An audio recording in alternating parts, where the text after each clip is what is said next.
Nous sommes presque au bout de nos peines. Nous allons maintenant paramétrer notre tableau de telle sorte que le solver nous donne le résultat.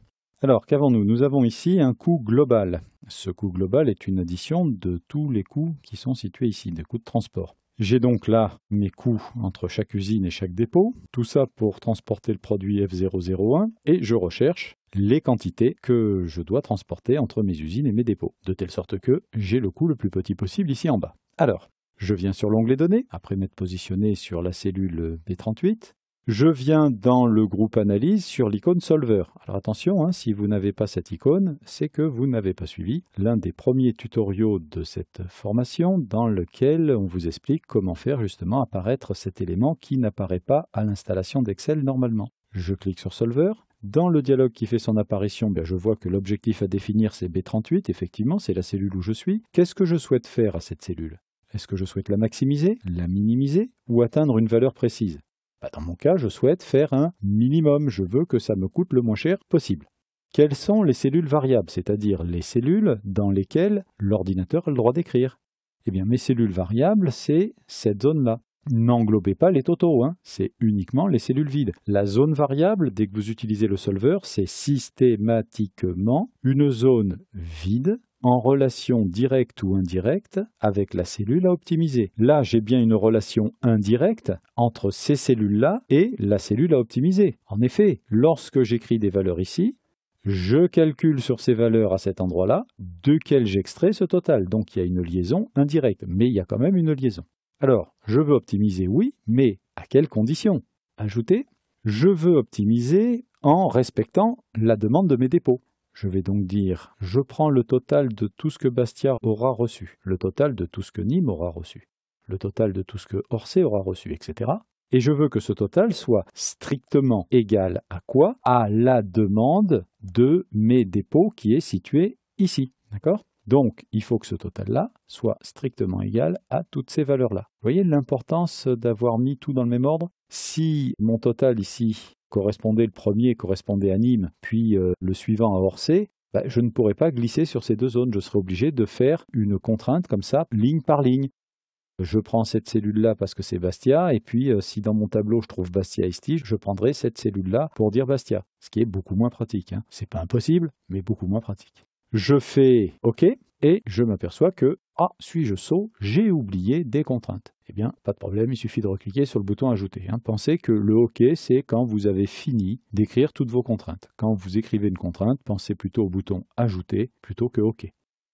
Alors, c'est quoi ma deuxième contrainte? Ma deuxième contrainte, c'est le fait que les totaux qui sont ici doivent être inférieurs ou égaux à, je clique dans la case contrainte, au maximum de production, avec le même problème que celui que je viens de vous évoquer. Ici, j'ai Ajaccio, Carqueiranne, Lyon, tout va bien, je peux glisser et glisser. Si j'avais ça dans un ordre et ici dans un autre ordre, il faudrait que je fasse ça cellule par cellule, donc 3 contraintes au lieu d'une.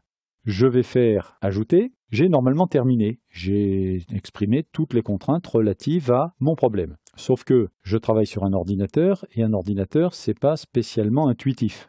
Si je clique sur OK, Excel va pouvoir résoudre le problème, mais va me sortir peut-être un résultat un peu folklorique. Et oui, parce que je lui demande quoi? Je lui demande de minimiser les coûts de transport. Alors, pour minimiser les coûts de transport, il va se dire, tiens, ça serait astucieux de livrer moins 30 congélateurs entre Ajaccio et Bastia, par exemple. Ça coûte moins cher que de livrer plus 30 congélateurs. Et est-ce que dans la vie de tous les jours, est-ce que dans le bon sens quotidien, c'est acceptable de livrer moins 30 congélateurs? Pas forcément.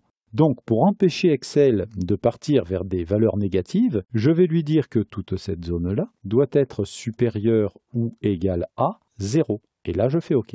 Je retrouve donc mon paramétrage. La cellule B38, c'est bien celle-là. Je veux la minimiser, c'est bien. Je veux pour cela écrire dans cette zone-là qui apparaît à l'écran. Très bien, parfait. J'ai mes conditions qui sont exprimées. Tout a l'air d'être bien. Je fais résoudre. Le solver a trouvé une solution, donc s'il n'y avait pas de solution, il me le dirait aussi, pas d'affolement. Donc là, le solver a trouvé une solution. Est-ce que je veux conserver cette valeur? Que oui, je fais OK. Et là, je vais élargir cette case. Je vois que je ne peux pas m'en tirer à moins de 5 540 €. De plus, je peux prendre mon téléphone, mon fax, mon mail ou tout autre moyen de communication à votre convenance pour prévenir l'usine d'Ajaccio que, dans la prochaine semaine, ils doivent produire 30 unités du produit F001 et les livrer à Bastia. Je vais prévenir Carqueiranne qu'ils doivent produire 60 unités de ce produit F001 et les livrer à Nîmes. Mais ils doivent aussi en produire 30 de plus pour les livrer à Toulon, soit un total de production de 90. Lyon doit en produire 10, livrables à Orsay. Si je regarde les réceptions de mes dépôts, Bastia en a reçu 30. Combien en avait-il demandé? Ah, miracle, ils en avaient demandé 30. Nîmes en avait demandé 60. Eh bien, effectivement, j'ai bien mes 60. 10, 10, 30, 30, 10, 10. Donc là, je sais déjà que les quantités reçues par mes dépôts correspondent à la demande. Tout va bien. Est-ce que j'ai excédé les maximums de production? Au total, tout dépôt confondu, Ajaccio en a produit 30. Quel était le maximum de production d'Ajaccio? 100. Eh bien, c'est parfait, j'en ai produit moins que mon maximum de production, pas de problème. Carqueiranne en a produit un total de 90. Quel était le maximum de production de Carqueiranne? Eh bien 90. Donc c'est parfait, je suis au maximum de production de Carqueiranne, mais je n'ai pas excédé. Quant à Lyon, il en a produit 20 avec un maximum de 100, donc pas de problème. Et bien voilà, mon problème est totalement résolu, il fonctionne, je suis très content de moi parce que c'est quand même un gros travail, et je vous invite donc maintenant à découvrir dans un prochain tutoriel comment on peut changer de produit, parce que ce tableau ne marche pas que pour le produit F001, heureusement. Nous allons dans un prochain tutoriel voir comment changer le produit pour refaire ce calcul et arriver à voir quel est le meilleur coût pour transporter le produit par exemple F002. Nous avons vu dans ce tutoriel comment mettre en œuvre le solver sur notre tableau afin d'optimiser nos coûts de transport.